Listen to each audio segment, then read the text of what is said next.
professionals. We're just lab people. Oh yeah.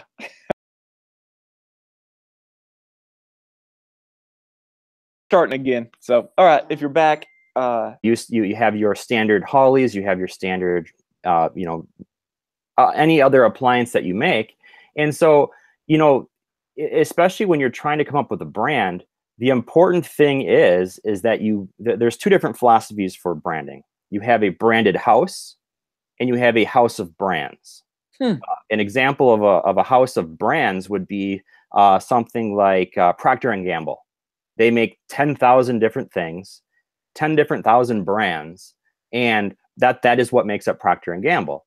And then you also have a branded house, which means, something like for us here at Dobson Ortho, is all of the things that we make are Dobson Ortho products. We aren't making anything that is specific, that we're going to have our own brand for it, that we're going to go market it separately. It's going to be under our black and orange brand. And so, when you take a look at, you want to create a brand that anybody is going to notice it and know that that's yours, which is really hard to do if you don't control it. Right. I've worked at several companies, worked with them outside of the company that I worked at. And, there are times where keeping that under control, especially if you have creative people don't like to be put into a box. Oh, yeah. And so when they come up with something that is brand new and they want to run with it, you really have to ask yourself, is this going to, if someone sees this, are they going to know that this is ours? And so it's difficult to portray, especially with acrylics, which is basically the only real, I use the term customized loosely here, but that's truly the only customized thing that we want to see as lab people. I don't want to get a quad helix in that has 10,000 different custom aspects to it, because that's not how the lab is going to make money. The more custom it is, the more time consuming it is. So, with acrylics being the separate thing, I really wanted to portray in the color guide that this is bold, but it's still part of our brand. That was the only thing that I was going to let get away from our style guide. Your style guide is what you set up, and actually I can share what ours looks like here, just so that everyone knows, because I might be using terms that non-marketing people are. Yeah, remember, we're technicians. Yeah. We don't have your background. So we'll share this. Let me know when that pops up. Yeah, it's on there. Yeah. So basically what you do in a style guide is you come across and say, this is our logo. These are the things that make our logo unique. And these are the ways that we can use our logo. The thing that marketing people hate to see is someone that takes a logo, and we've all done it, is that you throw it into a Word document and you try to make it bigger, but in making it bigger, you make it too wide or too tall. Oh, yeah. And so, or someone won't have the right font and it will translate wrong, like as this down here. Oh, yeah. So I mean, you really have to be careful, and this is why a lot of companies, when you ask them to put their logo on the website, for instance, a lot of us will use 3Shape software or something like that. And if we want to promote that we use that, you may get some pushback about using their logo on your site just because they can't control all these different aspects. Another thing is also what type of color match that you have. I mean, there's 10,000 different oranges, and not all of them look good on the colors that we have chosen. As far as when you put things on paper, how much white space needs to be on each side of the logo. How things can be rotated are things that are dictated. Here's shows like what kind of white space that you need to have in between. How you can correctly put a tagline. These are all things that not everybody thinks about, and this is how brands can get out of whack. Especially here. Yeah, that's an orange, but that's not the orange that we want. So these are things that if you go to a marketing firm, the first thing they're going to do is, okay, what can we do to start your brand? there's examples of how you can use on what kind of backgrounds. Like for instance, on this one down here, it's a very busy background. So when you have a transparent logo, it's not going to pop out as much as it would, say, up here. Right. So, being in the marketing person, my dad has always told me, hey, look, you take it, you run with it. I want nothing to do with this.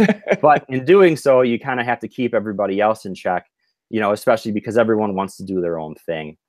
And then you have other things of your brand, which is the background imagery, which if you look on our website, you can see these hexagon shapes. I did see that, yeah. That's also present in our booth for our trade shows. And those are things that you have to set aside and say, this is what we want, and there are other things that we don't want. The exception, as we were getting to here, is our color guide. Our color guide does not actually, it sort of fits our brand, but as you can see here, it does not fit the typical black and orange look that we have. And I'll actually, this should show here better. This is our updated color guide. Oh yeah. But this shows basically that we wanted to go is, look, there's a lot of color options here. This is bold. This is, this is kind of the tagline we went with it. Your treatment, your expression, your style. So, we wanted to be able to portray as, look, our typical is black and orange, but you know what? We have this whole barrage of colors that you have. And we wanted it to be appealing to the eye. This was kind of where I was able to use my own artistic notation as far as, the bright colors and stuff like that, while still trying to, keep the flavor of that this is Dobson Ortho Lab. Well, yeah, and notice in just the naming of your colors, which I wanted to get into maybe a little later or right now, you and it was close enough, and so we're like, okay, well, we'll market that one as our custom option, and everything else would stay standard. And interestingly enough, we've had actually quite a few requests for that orange. Well, I would have ordered it too because I like that orange. So that's my favorite. Polly Bender and we actually met and then actually worked in the same department and had never done any acrylic work ourselves. And actually, I have to give you and Steve Zara mad props because it was your videos that actually helped us get up and running. We apologize in advance for any issues you ran into. But in taking a look, I had been used to some of the colors that AOA used, and with specialty, and we decided, the vendor that we used Langex, had they had their own colors, and we're like, let's make these, sound interesting, sound appealing themselves. And so, together, mainly my wife came up with a lot of the names, and then I came up with the numbering scheme. Yeah, how does that? I like you get that a little bit. Why and how you came up with the numbering scheme. Well, okay, well, I'll explain that. Is that I came from an operations background in purchasing, so part numbers were my life. So I had to come up with a way that I was like, okay, so if someone didn't put the actual color, how is a technician going to know what colors to use? And so, we use a 7-digit part number system. So it's 3 numbers, a dash, and then 4 numbers. Well, all of our monomers are in the 8,000 series. All of our polymers are in the 1,000 series. And so I gave a unique number, starting from 0 and all the way to 9, based on what color it was. So, like a red polymer would have been a 3. I started, I think, with pink with 2. And so when you actually take the monomer and the polymer together, these numbers here, you actually add the numbers together, and these numbers will actually tell the technician too. And so when you actually take the monomer and the polymer together, these numbers here, you actually add the numbers together, and these numbers will actually tell the technician what colors go into it. Oh my gosh. That goes along with the branding, so your colors are consistent every time. Yes, exactly. So they're not grabbing the wrong bottle. So you don't actually have a bottle of periwinkle. You have this. color and this color. Exactly. We have, basically the monomers we have are these colors up here: clear pink, red, orange, yellow, green, blue, purple, and black. And then in each we have fluorescent colors, which are glow in the dark. That would be all of these colors. And then all the different custom colors, the bolder colors, are just a combination of a colored monomer and a colored polymer. Oh, so they can look at the number, add them up, and go grab this fluorescent, grab this. Basically made this for myself because my wife is a very detailed person. I mean, she'll see the number and know exactly what it is. I'm like, okay, for the person that's not going to pay attention, which would be me. Okay, now how would I take a look at this and go, okay, I need to use a neon blue polymer and a clear monomer. Oh, gotcha. That way it didn't have to get spelled out Exactly. on each work order, work ticket, or whatever you use. Exactly. I've always been a proponent that the smarter technician makes a better technician. But there are certain times where you just have to kind of, give them a break and say, okay, let's spell some things out too, so that you don't have to remember everything. Oh yeah, and we've all run into the problem of the technician was like, I swore I saw glow in the dark pink when it was said clear pink. Your mind just reads something into it, and you're like, well, we got to redo this now because we can't pass off, glow in the dark pink for clear pink. Exactly. Lost my mouse. There it is. This was one of my first color cards back in 2007. I don't know if you can see that very well. We actually used, I found the star mold, chocolate mold star I was an in-house lab tech while I was going through college. And I found this in a drawer. I was like, what is this for? And the doctor's like, oh, we used to sprinkle acrylic in them and make little things that you could show the patient if they wanted to see what a purple looked like or something. Sure.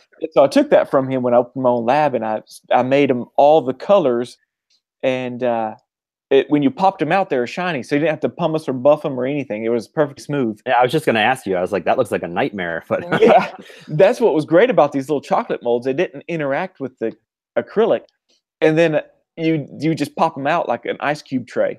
Okay. and then I put them on model trimmer, the backs to even them up. And then I super glued them to this plastic frame backside and slid it underneath. And now this is before I knew about marketing my lab and stuff. So I put the doctor's logo in the middle. And so it was the doctor's logo and my colors on there. And so they could choose from but you see why I stopped doing this. Those stupid little things would fall off. The doctor's office would lose them, or you couldn't super glue them back on. And then I have to make them all again. Yep. And then the little frame got beat up and stuff. So do you currently only offer a paper?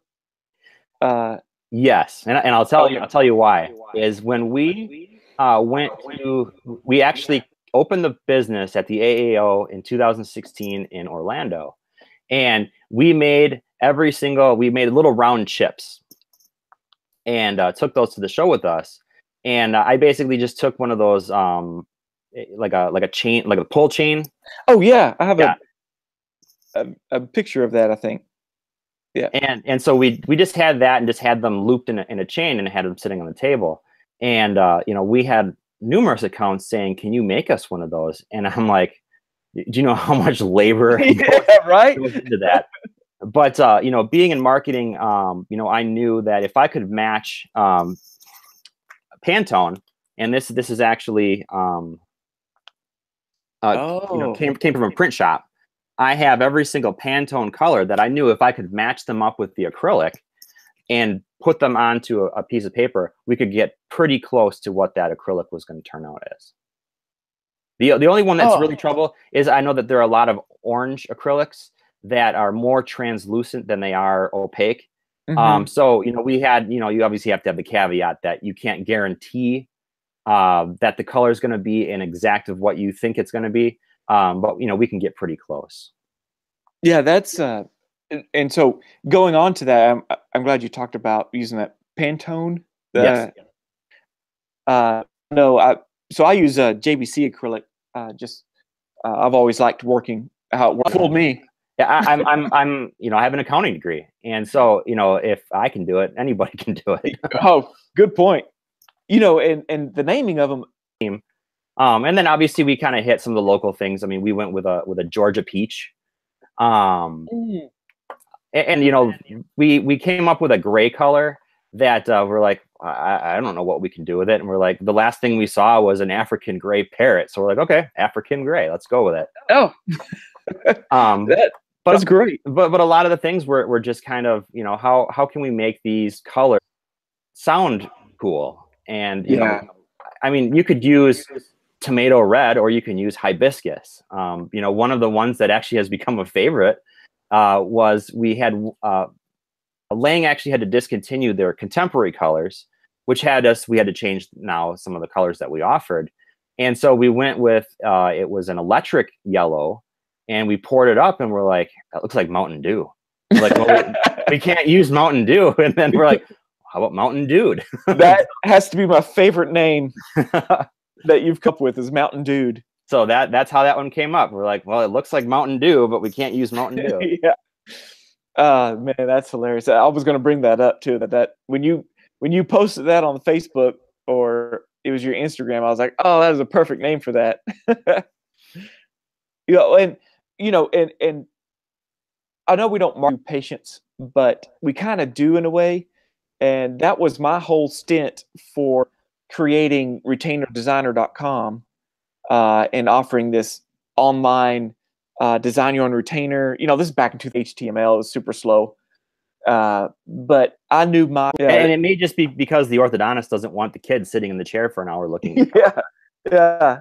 I mean, you give them the option of one of these, and it's still up to the doctor what they present to the patient. Yep. And that was also another reason of why we went with a different branding scheme of our acrylic colors. Was we knew the person looking at it in end was going to be the patient.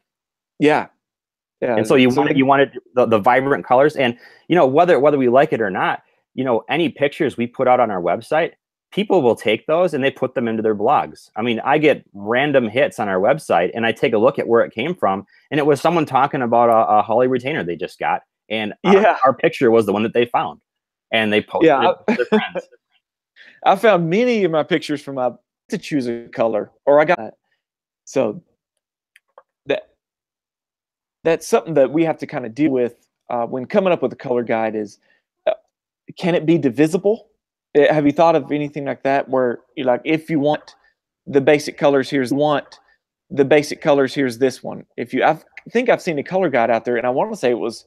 How you can help limit those is, obviously, from experience, is that if you offer a tie-dye, you don't want to offer that at the same price that you would pour in a pink tint, because that was the next subject is what I'll pay for it if it's $50 extra, and then the doctor. If you've ever seen the movie The Matrix and remember the movie poster for it, he put one of those on an acrylic palette using acrylic colors, and he knew exactly how to layer and all that. And it was amazing, the people that would upcharge or pay for that upcharge, and they kept him busy all day for weeks.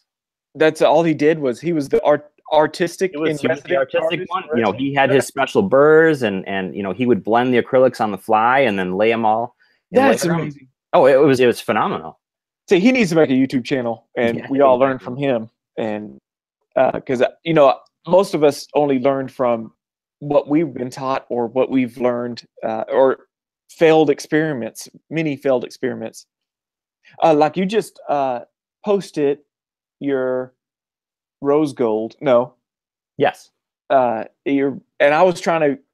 Somebody had asked for rose gold, and I was like, oh, I don't know even how to start on that, because that's a unique color.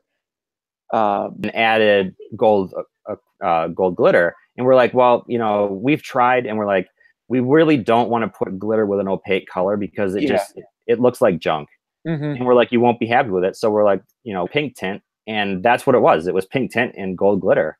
And so took a look at it, and my wife's like, looks like rose gold to me. And I was like, all right, let's take a picture of it. Bill, that's a new one on the menu. Yep. Come up with them on the fly. Oh, that's awesome. So we've mostly covered everything. Let's see. I think I had something that was I was going to show. Maybe I don't have it anymore. Oh yeah, that it was that what I used to use, and that's that old school method. So Yeah, let me check. when we made ours, we actually started out with the little disposable shot glasses, the little plastic cups. Yeah. And we were like, oh, that's going to be perfect because it'll be nice glossy finish. And then everything just bonded in there. And so we're like, what can we come up with? So we actually, with our 3D printer, printed a blank and then pressed out a mouthguard blank over top of it. And that created the mold for us that we could use. And it was flexible enough you could pop them right out. Oh, that's genius. Yeah. And so those are actual pictures? I mean, a photo of the color on your color? No, that's digital. That's all done in Adobe. But you know, I took the Pantone thing and went outside where there's natural light and then matched them up, and that's the exact match.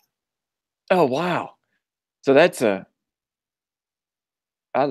that's a lot going on. I know when I talked to Priscilla, but it's still up, and kids still get on there and save their designs. Mm-hmm. And I'll show you. I'll show you. And they save their designs, but those were actual photos. Okay, so that's an actual picture of a model and an actual picture of a green retainer on the model. Sure. And then I took polka dots, and you could choose, you know, zebra stripes or whatever you want to put on there, and change the. So then that is actually the pink version of the solid color, but transparent in between the zebra stripes and layered on top. So I was trying to get the reflection of the retainer in, because I was trying to get as close as I could to the colors, yes, so that the kids aren't as disappointed when they get their color in.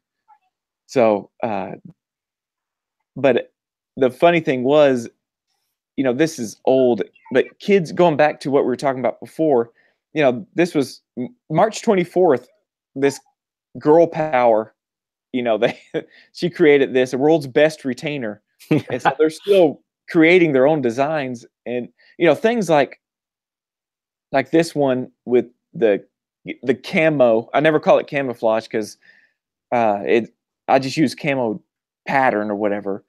I never could get that to ever look right on here, but, you know, it's close enough to what I make. And that's how I created the my YouTube. Was I wanted to show other labs how to do these 5 designs. The camo, half and half, polka dot, stripe, swirl, tiger, zebra stripe. I was how to get them to do those designs easily, but then it just led into, oh, I need more videos. Show me how to do this and show me how to do this. And going in, segueing into, and this will be our last subject, is you know, marketing your lab like Instagram. So your Insta page, you use that to market your lab. And is there anything else that you use? You know, we use Facebook, Instagram. We also have a Twitter account. The nice thing about, you know, especially down the road, is that you can use one and post to multiple at the same time. Yeah. That's once you connect them all together, that helps out a lot. Exactly. And, you know, I think with, you know, especially with the political schemes and stuff like that, I think more people are backing off on Facebook, but actively use Instagram. And actually, we launched our Instagram earlier this year and had 300 followers within 2 weeks. Oh, wow.